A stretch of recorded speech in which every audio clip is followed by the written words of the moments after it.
Really? Then, which would you prefer, divorce or caregiving? The one who presented me with this extreme choice was my husband, in the 15th year of our marriage.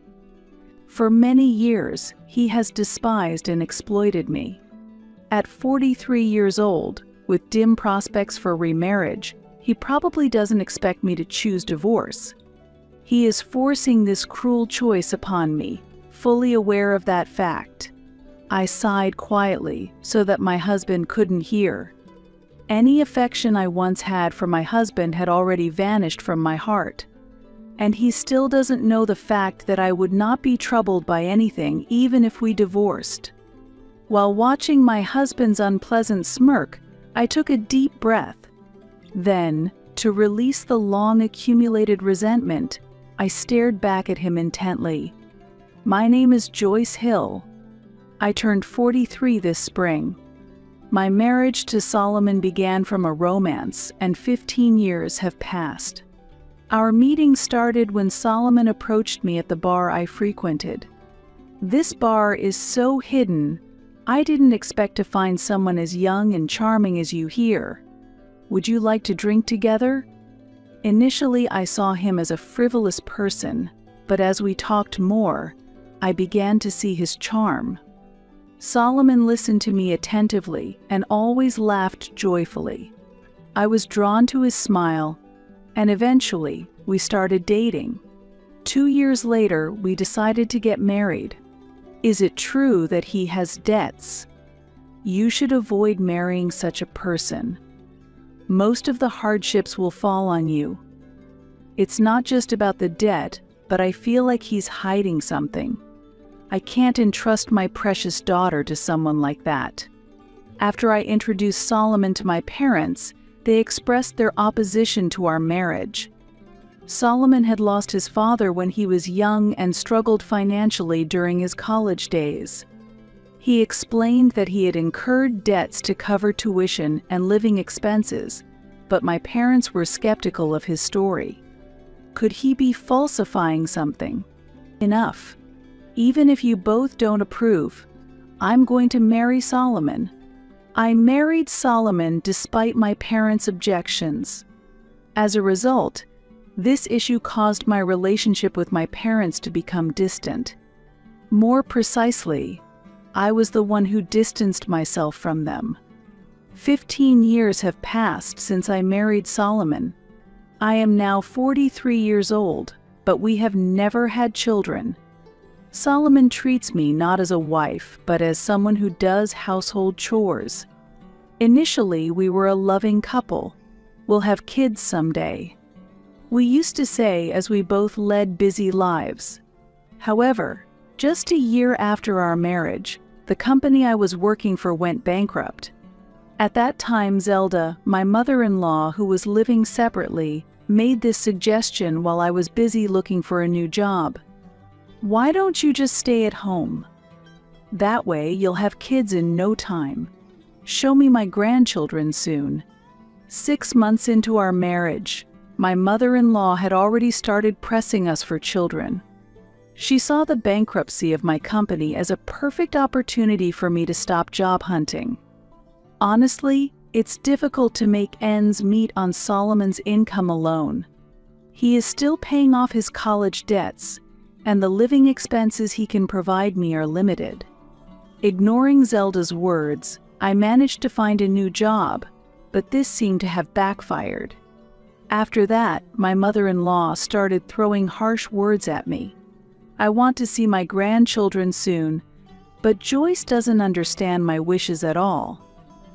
Oh, I should have opposed the marriage. Solomon could have found someone much better suited for him. She calmly stated these words in front of me, and her sarcasm became even more severe. What a useless daughter-in-law. Can't you even do this? I'm sorry. Every weekend, my mother-in-law calls me over to handle a massive amount of household chores. Shopping, cleaning, cooking, laundry, the domestic tasks are all left to me. I comply with her demands to help her, but she never thanks me. Instead, she only complains about my household skills. When you cook, the food tastes awful. Even store-bought dishes would be better, she says. When I buy prepared dishes, she complains. That's cutting corners or the flavor is too strong. However, I can't complain directly to Solomon's mother, so I just keep enduring it. Worse, Solomon has gradually come under his mother's influence and has started looking down on me. It can't be helped that your career was reset by changing jobs, but with such a low salary, it's impossible to make a living, right? You understand that, don't you? I can't afford to support you alone, so I want you to earn at least $30,000 a year. That's the standard. Since it was right after I changed jobs, my income was very low. Solomon was dissatisfied with this and demanded that I earn more, and in addition, he pressed me to perfectly handle the household chores and deal with my mother-in-law. After returning home, he does no housework at all, and on weekends he goes out and has fun. Solomon gives me only a few $100s for living expenses, and he spends the rest on his hobbies and pleasures. The debts he had from his student days were, at some point, fully paid off. It later became clear that these debts were due to a gambling addiction, and his story of being a struggling student was a lie. After we got married, by me paying most of the living expenses, he managed to gain financial leeway and pay off his debts. However, even after repaying his debts, the amount of living expenses he provided me remained small. In this situation, I continued to live frugally, but Solomon blamed me, saying, "We're living like this because you don't earn more." Due to this stressful lifestyle, one day, I suddenly collapsed at work. The doctor diagnosed it as being due to overwork. When Solomon and his mother visited the hospital, they were angry that I collapsed from overwork. "You're too weak to collapse from something like this. Can you really live like this?" they criticized me. What Solomon is saying is right. Really, it's pathetic to collapse from overwork. What if people think we're pushing you too hard? It would be embarrassing for us, she added. Despite their lack of concern for me, I had no energy left to argue with them as my fatigue had accumulated. Gradually, their harsh treatment became a routine part of my days. The reason I endure the harsh treatment from Solomon and his mother is because I decided to marry him, ignoring my parents' objections. I've been pushing myself because I took a strong stance against my parents, and I can't just give up because of a few difficulties. While enduring this, I suddenly realized that 15 years had passed since my marriage. During this time, Solomon and his mother's treatment of me has never improved. I've always been treated like their servant. I no longer have the energy to fight back. However, recently her health has worsened, and I've been called more frequently to take care of her. "Mother-in-law, you should go to the hospital." I've been doing the household chores at her house every week, but about a month ago, I noticed that her complexion was bad. Today, she looked particularly unwell, giving out orders in a harsh tone while sitting in her chair. Having been treated like a servant for years, I'm used to it, but I can't overlook someone who looks sick right in front of me. Still, she seems to dislike my concern. Stop playing doctor. I'll decide about my own health. But, quiet. While shouting, she threw a cup from the table in my direction. However, lacking strength, the cup didn't reach me and fell at her feet instead. "What are you doing?" "Pick up that cup and clean it up." Seemingly wanting to get away from me quickly, she staggered up from her chair and went into the next room. I silently wiped up the contents of the cup that had fallen to the floor. Well, she's so energetic, she must be fine. I had been discussing her health with Solomon, but he showed little interest. "Taking care of my mother is your job, isn't it?" There's not much I can do if you tell me about it. Normally I say nothing, but this time I wanted to retort. But she's your mother, isn't she? But retorting wouldn't change the situation. If anything, it would just lead to Solomon complaining more. Lately, Solomon's return home has been getting later. I haven't had the chance to discuss her condition, and the days just pass by. And then one day, everything changed. What? My mother-in-law was rushed to the emergency room. I received a call from the hospital while I was at the office. They tried calling Solomon, but he didn't answer, so the call eventually came to me. I hurriedly wrapped up my work and headed to the hospital. She had collapsed while shopping at a local deli. According to the doctor, although her life was not in danger, she would need support for daily activities after being discharged. Can it be? Until now, she had lived separately from us, and that distance was what made my difficult life somewhat bearable. But if we were to live together, I had not been disturbed by her harassment over the past 15 years, but now I was filled with anxiety. If I were to live with her, would I be able to maintain my mental health? After hearing the situation at the hospital, I left her in the doctor's care and returned home. Solomon hadn't come to the hospital, he was waiting at home. When I explained what had happened, he became angry. Why didn't you take her to the hospital sooner? It's your fault that my mother ended up in this condition. I had repeatedly urged her to go to the hospital, but she wouldn't listen to me. I had consulted Solomon about it, but he found it too bothersome and did nothing. Really, is this my fault? As I silently pondered, Solomon sighed heavily. Then, he made an unbelievable suggestion. Now that things have come to this, there's no choice but to have my mother live here. We'll sell her house and land. Of course, you will take on the caregiving. Using caregiving services would be too expensive, so I'm leaving all of her care to you. What? But then I won't be able to continue working. What are you talking about? It's only natural that you continue with your job and the housework as before.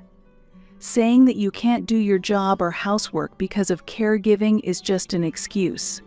Faced with Solomon's unreasonable remarks, I was simply stunned. Does he really think I can handle caregiving, work, and household chores all by myself? It's impossible.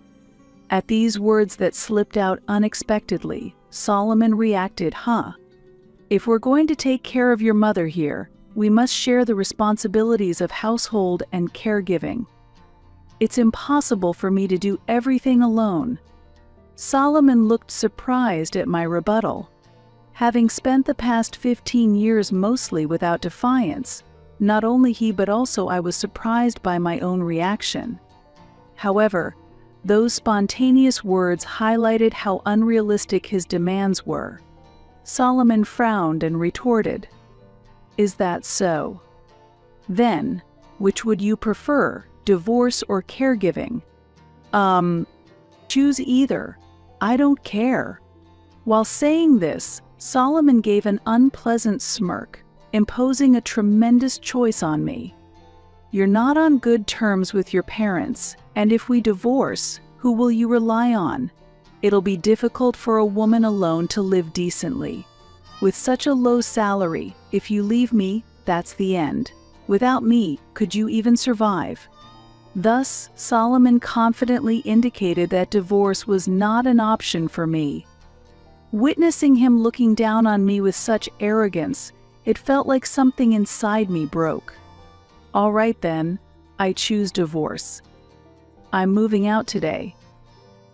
Why don't you ask your 23-year-old lover to take care of her? What? Surprised by my unexpected response, Solomon let out a jesting tone I had never heard before. His voice sounded so pitiful that I almost laughed, but I thought better of it, as laughing would not help the situation progress.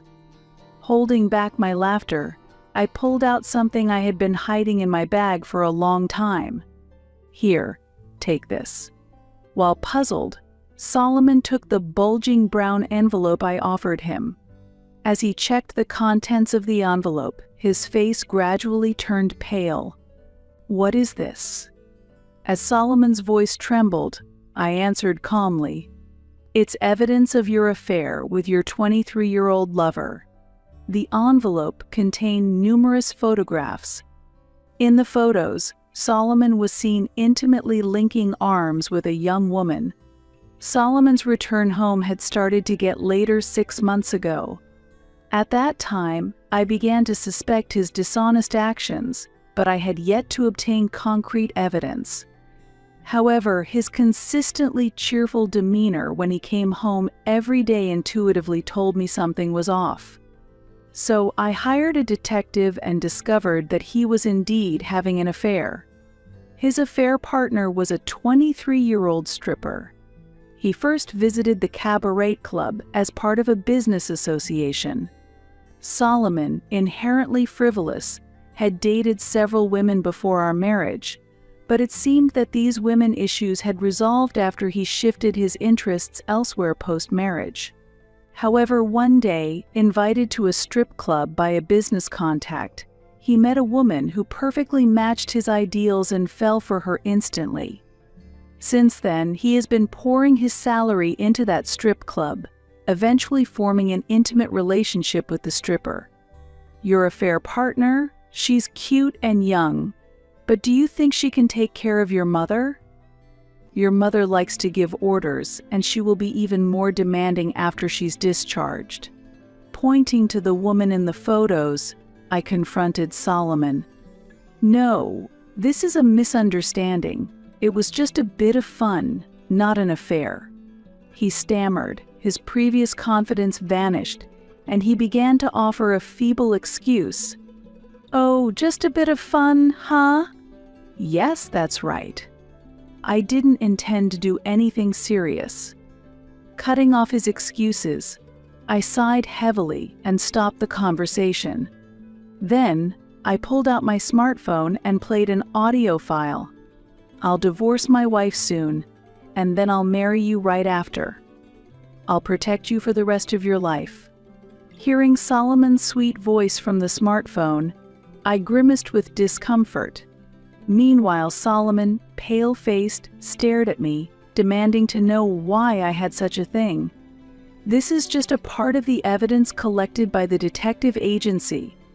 There are loads of your call records with her. And whether or not you were serious doesn't matter. Having an affair with someone else while married to me is clearly infidelity. While saying that, I selected a photo from the stack of evidence and showed it to Solomon. In the photo, they were captured entering a hotel, arms linked intimately. Do you want to see more? I can show you plenty of other evidence. Are you still planning to make excuses? Solomon shuddered at my challenging question. He probably realized that he could no longer talk his way out of this. Changing tactics, he began to accuse me. Hey, did you use my money to hire a detective? Using my hard-earned money for such wasteful spending? Give me back my money. Caught off guard by this unexpected attack, I was momentarily at a loss for words.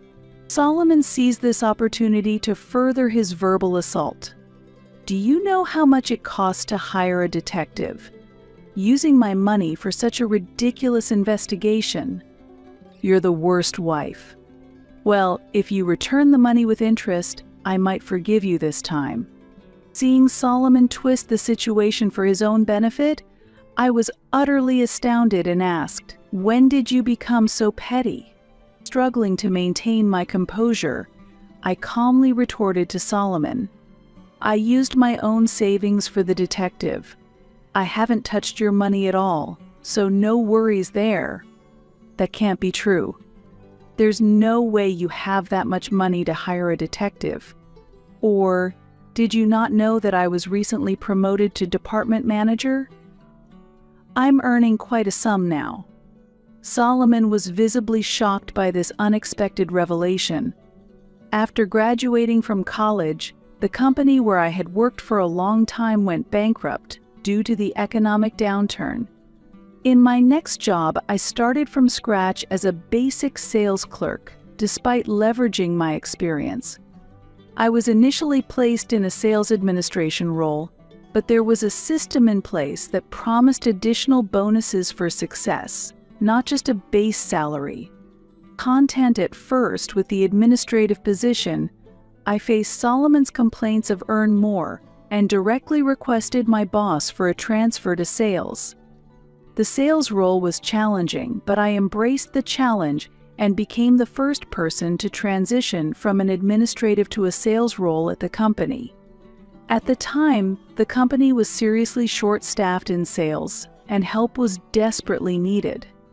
After handing over the sales admin tasks to a newly joined female employee, I started focusing entirely on sales. The sales job was indeed tough, but it turned out to be surprisingly suitable for me. I achieved results that matched those of my male colleagues and gradually earned recognition, leading to multiple promotions. Now, I hold the position of department manager. While many women interrupt their careers for childbirth and childcare, I was able to continue working because Solomon and I didn't have children. This allowed me to build and advance my career. Had we had children, my career might have been interrupted, and divorcing Solomon could have been more complicated. Why didn't you tell me something so important? I tried to tell you. But whenever I tried to talk, you hardly listened, did you? When I decided to transition from sales administration to a sales position, I attempted to share this with Solomon. However, he said, "Work talk? Spare me. I don't want to hear about it when I come home. I'm tired." And with that, he never listened to the end of my story. With each promotion, I tried again to tell Solomon, but he never seemed interested in listening. Despite his constant demands for me to earn more, he showed no real interest in what kind of work I was doing or how much I was actually earning. It was last winter when I saw the amount of the bonus I received from the company, and a thought struck me. If I'm handling such a large amount of money, I could live comfortably on my own. I had never thought that way before, but at that moment, it just came to me naturally. Perhaps I had been harboring some dissatisfaction with my situation for a long time. I had married Solomon despite strong opposition from my parents, telling myself that I must overcome any difficulties to stay with him. However, even with such determination, there are limits to what one can endure. After 15 years of marriage, I finally reached that limit. Following this realization, I decided to divorce and hired a detective for that purpose. While I had suspected Solomon's dishonest behavior, I had not yet taken any concrete steps. Until now, I had not considered divorce as an option, convincing myself that I should stay with Solomon no matter how hard it was. However, the moment I decided to divorce, I took action. I finally obtained proof of the affair, and now I am confronting Solomon. Solomon has not treated me as an equal. To him, I was merely a convenient tool, routinely belittled and treated like a servant. Before our marriage, he was kind and listened to me. However, at some point, he changed into this cold person. Perhaps I just hadn't noticed before, but maybe Solomon was always like this. Who would want to stay with such a person? Normally, it's impossible. That's why I chose divorce. I definitely do not want to take care of a mother-in-law who has never valued me from the start. Even if offered money, I would refuse. After her collapse, my mother-in-law's body became frail, but her mind remained sharp. If I were to care for her at home after her discharge, it's certain she would treat me more like a servant than before. I would consider caregiving if she respected and appreciated me, but expecting such an attitude from her is unrealistic. When Solomon confidently forced me to choose between caregiving and divorce, my mind was already made up. I should tell you, I earn more than you do. What? Despite your lack of substantial contributions to our living expenses, the fact you never questioned our lifestyle shows how oblivious you are. The reason you could eat every day is because I was earning. It seems you still don't understand, but you're the one who would be in trouble if we divorced. Solomon, who has always looked down on me, is clearly upset to learn that I earn more. His face turns red, his lips press tightly together, and he trembles with anger as he glares at me. As I watch him in disbelief, he blurts out something unexpected. Fine, I get it. I want a divorce from such an arrogant woman like you. In exchange, give me half of your savings. There's such a thing as division of property. His foolishness makes me look up to the sky in frustration. But I quickly return my gaze to him and deliver a further blow with a cold voice. If you're going to claim division of property, you'll need to speak to my lawyer. What? A lawyer? Are you surprised? I've already contracted a lawyer to handle the division of assets. If Solomon had said he would take care of his mother's caregiving himself, I would have reconsidered the divorce and put the lawyer on hold. Originally, I had intended to overlook Solomon's infidelity and get through this tough period together. I hadn't expected him to make such a proposal, but it ended up this way. Solomon clearly became flustered the moment he heard the word lawyer. A lawyer, is that? Isn't this something we can handle ourselves? There's no need to go that far. You've never listened to me properly and have ignored me all along. That's why I think it's impossible for us to resolve this alone. Moreover, I want you to take responsibility for everything that's happened, and involving a professional is the best way to ensure that. Solomon looked around anxiously with a pale face. Did you really think you did nothing wrong? At that, Solomon's face contorted even more. He had demeaned and treated me like a servant, but he seemingly never anticipated being retaliated against in such a manner. His selfish actions made me regret marrying him and resent my own choices. Then, I'll start packing. You figure out the rest. As I said this and began to leave, Solomon suddenly reached out and grabbed the hem of my clothes. Wait. Let go. I don't have any money. I frowned at Solomon's sudden confession. I got obsessed with the stripper and bought her lots of designer goods to get her attention. Because of that, my savings are almost gone. That's why I don't have any money to give you. Recently, I've even been borrowing a bit from my mother's pension. Unbelievable. You've been using your own mother's pension. This was the first I'd heard of it, but it seemed like something Solomon would do. A thought suddenly struck me.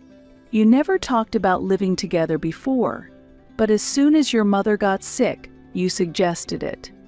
Not really for her sake, but for your own benefit, right? Are you trying to sell her house and land to get the money?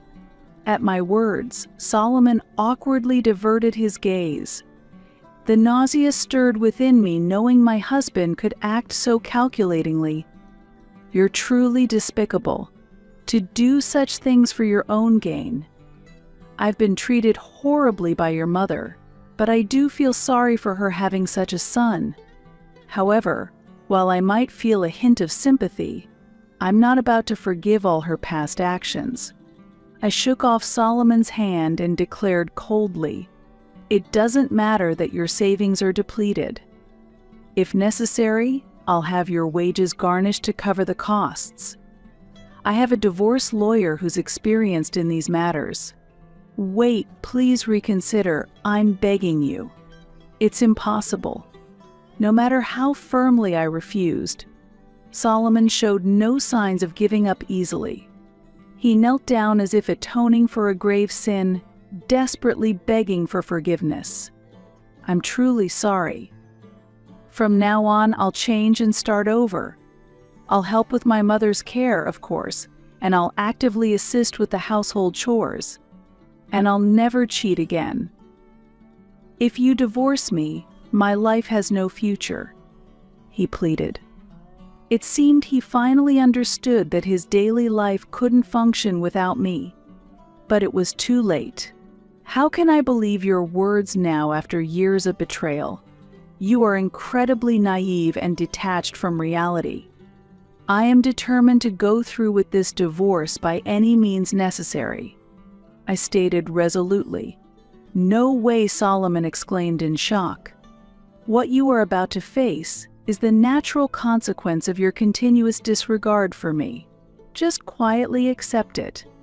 Be prepared," I told him. A look of complete despair crossed Solomon's face, and he collapsed weakly to the floor. Following that, we formally proceeded with the divorce and successfully settled the division of assets with the help of a lawyer. Solomon decided to take care of his mother and sold the house and land she owned. He then used the proceeds from the sale to pay the alimony. After the divorce, Solomon, now left only with the stripper he had been involved with, proposed marriage to her. "My wife has left me, and I've lost everything. You're all I have left. Help me, marry me, and take care of my mother." However, the stripper firmly rejected his proposal. She was only using Solomon's emotions for her business, confused by genuine affection, and sternly rejected him, insisting he never come to the club again.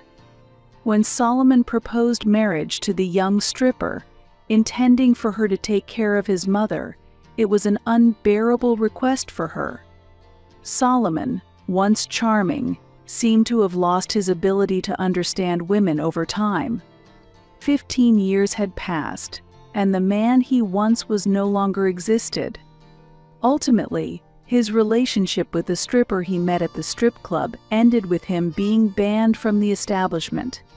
All the money and time he had invested there vanished without yielding anything. I did not demand an apology from the stripper. When I found out his affair partner worked at the strip club, I intuitively understood it was part of her professional behavior. I am grateful to her for cooperating to smooth the divorce process. Meanwhile, my mother-in-law was initially pleased to hear about our divorce but found reality far from her expectations after being discharged from the hospital. She suffers under Solomon's inadequate care and repeatedly pleads for my return.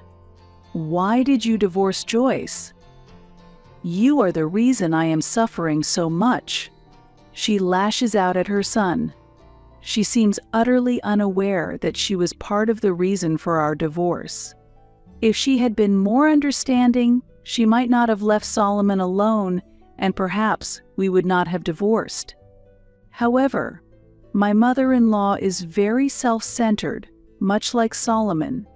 Financially unable to afford caregiving services, Solomon finds himself in a dire situation regarding his mother's care. Thinking of this as a long-deserved punishment for their treatment of me, I sometimes feel that this is still relatively mild. Their future seems wrapped in misfortune and darkness. Whatever future awaits them, I find myself detached from any particular feelings about it. It's their just dessert, I think, without much emotion. After the divorce, I visited my parents' home to apologize sincerely for my past actions. I was prepared for potential estrangement, but contrary to my expectations, my parents warmly welcomed me back. "If you are happy, then we are satisfied," my parents told me. "Yes, you are always our beloved daughter. Your happiness is the most important thing to us," my mother added. "Mom, Dad, thank you so much." I expressed my deep gratitude. In fact, my parents had forgiven me from the beginning, and I am just grateful for their tolerance.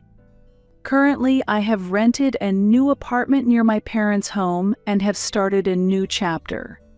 Although my job remains busy as before, not having to worry about Solomon or Zelda has significantly eased my life. In the future, even if I have the opportunity to remarry, I plan to be more cautious when choosing a partner. But for now, I think it might be quite nice to spend some time alone.